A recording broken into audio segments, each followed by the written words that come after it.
Welcome to Penrose Learning, where we make understanding easy. You start by verifying the clip style and where it secures the part.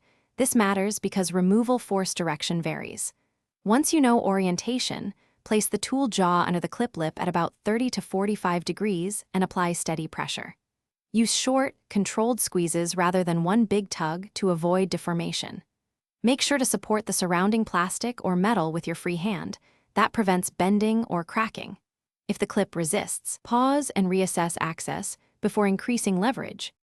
Once the clip edge lifts slightly, continue by pivoting the tool handle to increase leverage while keeping the panel supported. You want gradual motion. Open the jaws incrementally to disengage individual tabs rather than forcing the whole clip free at once. This method reduces stress on fasteners and nearby components. If a clip sits in a recess, switch to a thin pick or a magnetic tip to coax it out.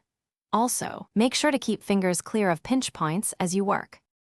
You finish by fully extracting the clip and immediately inspecting it. Look for cracked ears or deformed shanks because a compromised clip will fail on reinstall. If it's reusable, reinstall carefully.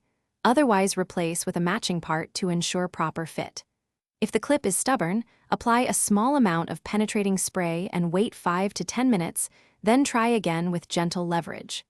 As a last resort, cut the clip away and plan to install a new fastener.